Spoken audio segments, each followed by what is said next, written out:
जो क्वेश्चन हमें आता है वो इजी है, जो क्वेश्चन हमें नहीं आता है वही क्वेश्चन सिर्फ हार्ड है। तो हार्ड और इजी का डेफिनेशन ना सिर्फ इतना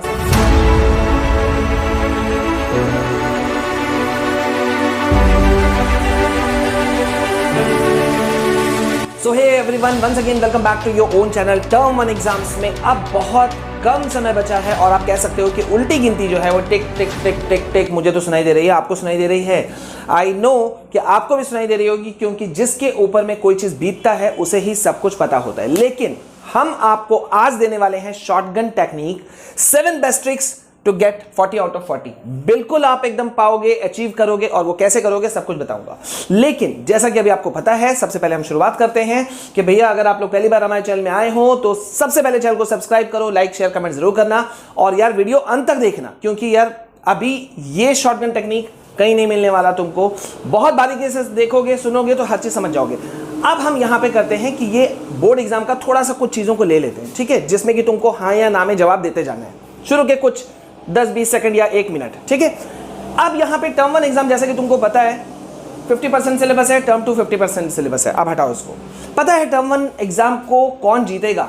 कौन सा स्टूडेंट है जो स्कोर करेगा 40 आउट ऑफ 40? कौन सा स्टूडेंट जीतेगा? वही जिसको कि इस एग्जाम का, टर्म 1 एग्जाम का एग्जाम पैटर्न पता होगा, टाइम मैनेजमेंट के ऊपर में जिसकी पकड़ होगी ना, वही स्टूडेंट इस टर्म 1 एग्जाम को स्कोर करेगा। मार्क माई वर्ड्स, मेरे वर्ड्स को आप लोग मार्क कर लो, वही जीतेगा, चाहे आप अपने क्लास में चेक कर लेना, ठीक है।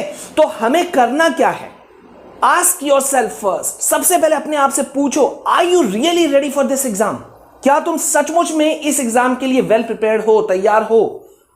चिंता मत करो, अगर नहीं भी हो तो भी अभी हम कुछ ऐसी चीजों को फॉलो करेंगे, बताएंगे, जिसको कि तुम करोगे और तुम स्कोर करोगे और तुम जीतोगे, ठीक है। तो यहां पे सबसे पहले सच बोलने की जरूरत है। Tell the truth, don't hesitate. हिचकिचाओ नहीं। अपने आप से हिचकिचाना कैसा यार, जो है सो है। अगर मेरा जो भी चीज है, अगर मेरा नेगेटिव पॉइंट है कुछ, तो मुझे एक्सेप्ट करना होगा, पॉजिटिव है तो एक्सेप्ट करना होगा। तो हमें क्या करना है अभी यहां पे, जैसा कि पता है एमसीक्यू बेस्ड क्वेश्चन है term 1 exam. MCQ based question मतलब कि या तो तुम्हारे क्वेश्चन सही होंगे या तो तुम्हारे क्वेश्चन गलत होंगे, ठीक है। मतलब कॉन्सेप्ट पे पकड़ होनी चाहिए। अब ये हर बच्चे को पता है, कॉन्सेप्ट पे जिसकी पकड़ होगी वो जीतेगा। तो हमें क्या करना होगा? सीबीएसई ने, देखो सबसे पहले मैं बता दूं तुमको कि सीबीएसई ने पहले ही कहा है टफ क्वेश्चंस नहीं आएंगे, लेकिन तुम्हारे हाई ऑर्डर जो स्किल है, ठीक है, थिंकिंग स्किल, उसको जज किया जाने वाला है। तो इसके लिए हमें सबसे पहला चीज की क्या जरूरत पड़ेगी, उस पर हम आते हैं। तो जो सबसे पहला पॉइंट हमारे पास में आता है वो है सैंपल पेपर्स। देखो अभी रिवीजन करने का समय है और ज्यादा से ज्यादा सैंपल पेपर को क्रैक करने का समय है। अभी हम नेगेटिव पॉइंट्स में नहीं जा सकते कि यार अभी हमारे पास बहुत समय है, सिर्फ 15-17 दिन बचे हुए हैं और इस 15-17 दिनों में हमें सब कुछ क्रैक करना है। तो नया खोजबीन करने की जरूरत नहीं है। तुम में से बहुत सारे बच्चों ने मुझे पहले भी पूछा था, सर कौन से बुक को हम करें जिससे कि हम जल्दी से जल्दी अपने जो अपना लक्ष्य है उसको पालें। तो देखो तुम लोगों के कहने पे, और तुम लोग में से बहुत सारे बच्चों ने कहा था सर बता दीजिएगा, तो मैं तुमको दिखा रहा हूं यहां पे। इस वक्त तुम देख पा रहे हो, ये ओसवाल गुरुकुल का है 36 sample question paper for class 10 and for class 12। Class 12 के लिए अगर आप बात करोगे तुम, तो PCM, PCB, commerce, everything is here. अब इसमें मिलने क्या वाला है? देखो सबसे बड़ी बात ये कि ये जो तुम्हारा सैंपल पेपर है ना ओसवाल का, स्ट्रिक्टली बेस्ड ऑन पूरे न्यू एग्जाम पेपर जो पैटर्न है उसके ऊपर बेस्ड है। तो मतलब एक पूरे बुक में, इस एक पूरे क्लास 10 का हो चाहे 12 का,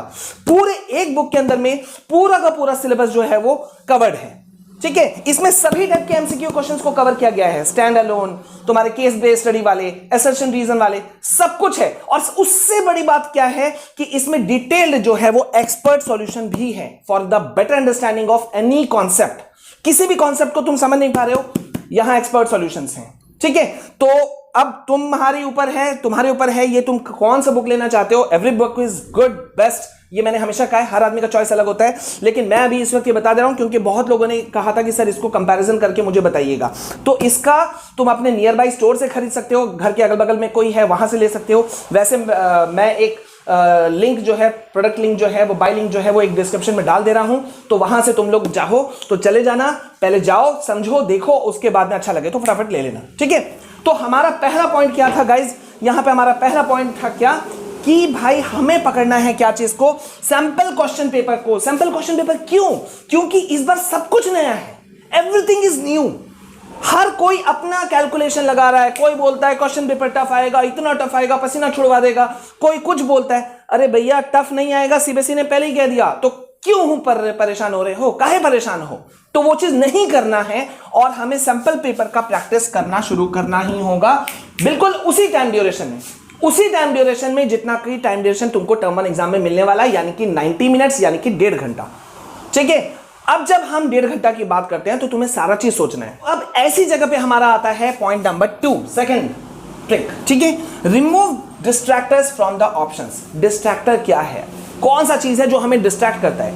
देखो यार, एमसीक्यू बेस्ड क्वेश्चन है। एमसीक्यू बेस्ड क्वेश्चन है मतलब 4 आंसर होंगे, A B C D, 4 answer होंगे। लेकिन एमसीक्यू में होता ही यही है कि तुमको भ्रम में डाला जाता है। तुम्हारे आसपास जो भी क्वेश्चन होगा उसके आसपास में ये चारों आंसर कहीं ना कहीं दिखेंगे, तो तुमको 3 डिस्ट्रैक्टर हैं होंगे जिससे तुम्हें बचना है। अब वो एबीसी हो सकता है, बीडीसी हो सकता है, कुछ भी हो सकता है। तो उन डिस्ट्रैक्टर से बचना है और तुम्हें पकड़ना होगा क्या, वो राइट आंसर। अपने हाई ऑर्डर, जो सीबीएसई जज करना चाहता है, हाई ऑर्डर स्किल को चेक करो, एनालाइज करो।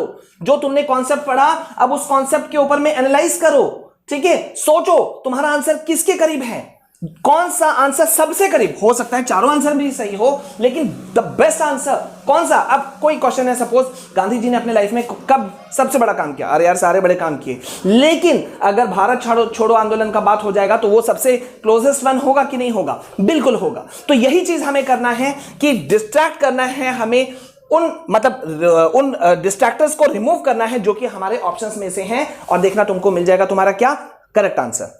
ठीक है, अब बढ़ते हैं हम पॉइंट नंबर, ट्रिक नंबर 3 की तरफ। नंबर 3 है, देखो बहुत कम लोग इस बात पे ध्यान दे रहे हैं कि कोई नेगेटिव मार्किंग नहीं है। जब नेगेटिव मार्किंग नहीं है तो इसका मतलब क्या हुआ पता है?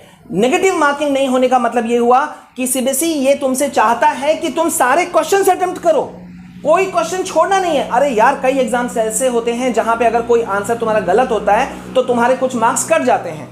ठीक है, लेकिन यहां पे तुमको ऐसा कोई इशू नहीं है, कोई नेगेटिव मार्किंग नहीं है तुम्हारे न्यू एग्जाम पेपर पैटर्न में। तो तुमको करना क्या चाहिए, क्वेश्चन पेपर को पहले दिए गए समय में थॉरली पढ़ो, अच्छे से पढ़ो, और उन क्वेश्चंस को दिमाग में रख लो या पॉइंट आउट हल्का सा पेंसिल से दाग दे दो क्वेश्चन पेपर में, जो कि जिन क्वेश्चंस पे तुम पूरी तरह से कॉन्फिडेंट हो।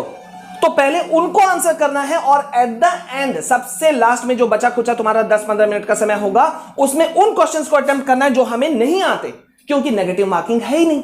जब नेगेटिव मार्किंग नहीं है तो भैया मैं 5 क्वेश्चन क्यों छोड़कर आऊं और बाद में घर आके ये बोलूं अपने मम्मी पापा या टीचर को कि भाई मुझे वो क्वेश्चंस नहीं आते थे ना, तो इसलिए मैंने उनको अटेम्प्ट ही नहीं किया। अरे अटेम्प्ट नहीं किया है तो दिमाग दौड़ाओ, कॉन्सेप्ट बेस्ड क्वेश्चन को सोचो, दिमाग को दौड़ाओ और उस आंसर तक पहुंचने की कोशिश करो जो कि सबसे नियरेस्ट बाई है। ठीक है, देखना कई बार बोलते हैं ना तुक्का, वो भी लग जाता है। और तुक्का अगर कॉन्सेप्ट पे हो, सोच समझ के हो, लॉजिकल हो, तो तुक्का भी आउट ऑफ 100% मैं बताऊं 90% से ज्यादा अच्छा चला जाता है। ये तुमने कई बार किया होगा। ठीक है, तो बस इसी को पकड़ के चलो। तो हमारा ट्रिक नंबर 4 क्या कहता है? हमारा ट्रिक नंबर 4 कहता है give proper time to every subject. देखो तुमने एग्जाम पैटर्न को समझ लिया, तुमने ये समझ लिया कि कोई नेगेटिव मार्किंग नहीं होने वाली है, तुम सैंपल पेपर को प्रैक्टिस कर रहे हो, लेकिन अब पॉइंट आता है कि सैंपल पेपर में हम प्रैक्टिस किसको पहले करें, किसको बाद में करें। अक्सर स्टूडेंट्स या तुम लोग इसी बात में कंफ्यूज होते हो, यार हमें पकड़ना क्या है, किसको हम कवर करें पहले या किसको हम छोड़ें? तो किसी को नहीं छोड़ना है बच्चों, अभी समय नहीं है हमारे पास, हमें बहुत ज्यादा टाइम टेबल को यूज करना होगा। तो पहला तो एक बेहतर टाइम टेबल तुम्हारे पास होना चाहिए, जिसके लिए मैं एक और वीडियो तुमको दे दूंगा। लेकिन बेहतर टाइम टेबल में तुमको क्या करना होगा, भैया स्कूल जा रहे हो या नहीं जा रहे हो, या स्कूल तुम्हारा अभी भी कंटिन्यू है, प्रैक्टिकल फंसे हुए हो, वो सब अलग बात है, लेकिन फिर भी कम से कम 10 से 12 घंटा तुमको अभी पढ़ना पड़ेगा अगर चाहते हो ये स्कोर करना। तो पहले तो एक प्रॉपर स्टडी प्लान बनाओ, टाइम टेबल बनाओ, और उस टाइम टेबल में ये ध्यान दो कि give proper time to every subject. Proper time table देना पड़ेगा, और उसका फॉर्मूला क्या है, hard subject goes with easy subject.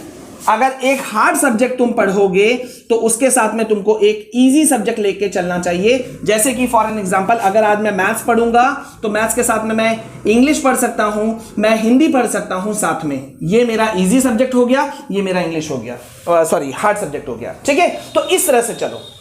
अब हम बढ़ते हैं पॉइंट नंबर 5 की तरफ। तो यार बात करूं पॉइंट नंबर 5 की। तो पॉइंट नंबर 5 या ट्रिक नंबर 5 क्या है? Don't follow tolling. अब तुम बोलोगे टालिंग क्या हो गया, सर ने आधा इंग्लिश लिख दिया और एक वर्ड लिख दिया हिंदी। टालना नहीं है डियर स्टूडेंट्स, टालने वाला चीज जो होता है ना, ये कॉन्सेप्ट थोड़ा हार्ड है यार, इसको हम बाद में पढ़ लेंगे। ये टर्म जो है ना, इसको बाद में पढ़ लेंगे। मैथ्स का ये एक्सरसाइज तो मैं बाद में कर लूंगा, साइंस में इसमें थोड़ा डिफिकल्ट लग रहा है, टाइम जा रहा है, तो इसको बाद में कर लूंगा। बाद में कब? बात करते करते हमारा पूरा समय निकल गया, बचा है ये 15-17 दिन, ये 10-12 दिन, जो भी 15 दिन 17 दिन बचे हैं, बस यही बचे हैं और इसी में सब कुछ करना है। तो अंडरस्टैंड कॉन्सेप्ट, डोंट लीव, किसी चीज को छोड़ो नहीं। अब भी छोड़ोगे तो पकड़ोगे कब? और कब पकड़ोगे? बहुत लोग बोलते हैं अरे बाद में कर लेंगे। बाद में कब सर? और अब बाद कभी नहीं आने वाला, बाद अभी है, टालना नहीं है, जिद पकड़ लो। और अगर कोई पॉइंट या कॉन्सेप्ट या कोई टर्म तुमको डिफिकल्ट लगता है तो कॉपी में, डायरी में लिखो सब्जेक्ट के साथ में। मान लो यहां साइंस है तो साइंस में कौन सा टर्म तुमको हार्ड लग रहा है उसको लिख लो, जिसको कि हम दोबारा भी रिवाइज करेंगे। जो डिफिकल्ट होता है इसका मतलब वो ज्यादा समय मांगता है, तो कभी कभी देना पड़ता है। अब स्पेशल गेस्ट कोई आएगा तो तुम उसको पानी पिला के तो नहीं भेजोगे ना, उसका और ज्यादा तुमको सेवा सत्कार करना पड़ेगा, उसको और ज्यादा ग्रीट करना पड़ेगा, है ना? तो इसको एकदम नहीं छोड़ना, मार्क माई वर्ड्स, बिल्कुल भी नहीं। अब चलते हैं नेक्स्ट की तरफ। तो ट्रिक नंबर 6 हमारा क्या है? बहुत ही इंपॉर्टेंट है, वो है don't waste too much time in a single question. मतलब क्या हुआ? तुमने कभी एग्जाम पैटर्न को समझने की कोशिश की है? क्या है? कितने मिनट का तुम्हारा पेपर है? 90 मिनट्स, ये सबको पता है। क्वेश्चंस कितने आने वाले हैं? लगभग जैसा सीबीएसई ने कहा है 45 से 50 क्वेश्चन आएंगे। तो चलो मान लेते हैं 50 क्वेश्चन। तो 50 क्वेश्चन का मतलब ये हुआ कि अगर मुझे 90 मिनट में 50 क्वेश्चन कवर करने हैं, इट मींस मोर और लेस तुम कह सकते हो कि हमें हर क्वेश्चन के लिए लगभग मिल रहा है 2 मिनट। क्या तुमने इसको कभी सोचा कि 2 मिनट से ज्यादा मैं टाइम दे ही नहीं सकता? मेरे पास टाइम ही नहीं है। अगर मैं ज्यादा टाइम दूंगा किसी एक पर्टिकुलर क्वेश्चन को, तो मतलब यह हुआ कि मैं दूसरे क्वेश्चन को जो समय दिया जाना चाहिए था, मैं उसमें से खा रहा हूं। तो ये नहीं करना। जब तुमको जो रीडिंग टाइम, जिसको कि सीबीएसई ने 15 मिनट से बढ़ा करके 20 मिनट कर दिया है, वो क्यों दिया गया है? वो इसलिए दिया गया है कि क्वेश्चन पेपर को पढ़ो, जहां तुमको डाउट हो जिस क्वेश्चन को कि ये मुझे हार्ड लग रहा है, अरे उल्टा कर लो ना, जो हार्ड लग रहा है उसमें दाग लगा दो। अरे जो ज्यादातर आते हैं तो उसमें दाग लगा के क्या करूंगा, मार्क करके क्या करूंगा? जो मुझे नहीं आता उन क्वेश्चंस पे टिक करके रखो और उन क्वेश्चन को सबसे लास्ट में अटेम्प्ट करेंगे। लेकिन उनके लिए हम समय बचाएंगे, क्योंकि जैसा मैंने पहले ही कहा, नेगेटिव मार्किंग नहीं है। तो मतलब अगर 45 क्वेश्चन आएंगे तो मुझे 45 क्वेश्चन पूरा करके आना है, अगर 50 आएंगे तो मुझे 50 पूरा करके आना है, तभी तो मेरे मार्क्स आएंगे ना। अब मैं 40 में से 10 को छोड़कर आ जाऊंगा तो मैं 40 आउट ऑफ 40 कैसे लाऊंगा? 50 क्वेश्चन में से अगर मैं 5 छोड़कर आऊंगा तो मैं 40 में से 40 कैसे लाऊंगा? और टर्म 1 में हमें स्कोर करना है। ये अगर मैं बोल रहा हूं तो ये तुमको भी बोलना है।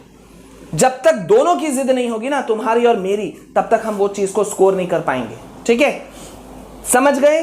कमेंट सेक्शन में सब कुछ बताना मुझे, सर समझ गए, यूजफुल रहा, हमें हेल्प मिला इस वीडियो को देख करके, ये सारा कुछ मुझे एक्सप्लेन चाहिए, तुम्हारे वर्ड्स चाहिए, समझ गए? लिखना। और अब हम चलते हैं अपने लास्ट बेस्ट ट्रिक की तरफ। बच्चों, लास्ट पॉइंट जो है वो, तुमने शाहरुख खान का पिक्चर देखा था ना, चक दे, जिसमें कि लास्ट फाइनल मैच में शाहरुख खान नहीं बताता है कि तुम्हें क्या करना है, वो बेस्ट खेलने के लिए बोलता है। वही मैं करूंगा। ये 7वां तुम्हारा ट्रिक जो है वो बेस्ट ट्रिक है, बी कॉन्फिडेंट इन योरसेल्फ। जब तुम कॉन्फिडेंट होगे तो तुम नहीं आने वाले क्वेश्चन को भी सही करके आ जाओगे, अपने लॉजिक को, अपने कॉन्सेप्ट को, अपने दिमाग को यूज करके। लेकिन अगर तुम कॉन्फिडेंट नहीं हो अपने आप में, नया टाइप का क्वेश्चन आ रहा है, एमसीक्यू पहली बार आ रहा है, उसने टफ क्वेश्चन पेपर बोला था, उस यूट्यूबर ने बताया था फलाना टाइप का क्वेश्चन आएगा, पसीना छुड़वा देगा, रुला देगा, ये वो ब्ला ब्ला ब्ला, तो तुम पक्का है कि आज सही क्वेश्चन जिसको आता है तुमको आंसर, वो भी तुम गलत करके आओगे। क्यों करना चाहते हो दोस्तों ऐसा? क्यों चाहते हो? कुछ नहीं है पेपर। किसी ने क्या खूब कहा है दोस्तों कि जो क्वेश्चन हमें आता है वो इजी है, जो क्वेश्चन हमें नहीं आता है वही क्वेश्चन सिर्फ हार्ड है। तो हार्ड और इजी का डेफिनेशन ना सिर्फ इतना सा है। समझ गए तो जग जीत लिया, ना समझे तो अनाड़ी हो। तो अनाड़ी नहीं बनना है मेरे दोस्तों, मेरे बच्चों, तुम लोगों को स्कोर करना है, बिल्कुल स्कोर करना है, और तुम करोगे। हम क्लास 9 से लेके, ध्यान से सुनना, क्लास 9, 10, 11, 12 सभी सब्जेक्ट के सारे important concept notes, important MCQ questions, everything we are providing, हर चीज हम प्रोवाइड करा रहे हैं हर सब्जेक्ट के। तो उन वीडियोस को देखो, फ्री ऑफ कॉस्ट है, तुमको पीडीएफ फॉर्म में नोट्स भी मिल रहा है, डाउनलोड कर सकते हो, कोई चार्जेस नहीं देना है यार। और कौन इतना बड़ा मदद करेगा, बड़े से बड़ा चैनल, यहाँ पे सब कुछ फ्री है। 999 का है, बस 500 का है, 499 का है, लेकिन हम फ्री ऑफ कॉस्ट कर रहे हैं। क्यों? क्योंकि तुम हमारे फैमिली हो, तुम सब मेरे फैमिली हो, सब छोटे भाई बहन हो, तो क्यों नहीं तुम कर सकते हो, सब कुछ कर सकते हो। तो से इन द कमेंट सेक्शन, तुमको कमेंट सेक्शन में लिखना है sir I understood everything, and हम स्कोर करेंगे। आई विल स्कोर, ये लिखना है तुम सबको। और वीडियो अच्छा लगे तो यार ये तुम्हारे ऊपर है, प्लीज इसे शेयर करना ज्यादा से ज्यादा, और सब्सक्राइब नहीं किया है चैनल को तो चैनल को सब्सक्राइब करना। मिलते हैं नेक्स्ट वीडियो में। Until then this is your Vishal sir. जय हिंद, जय भारत।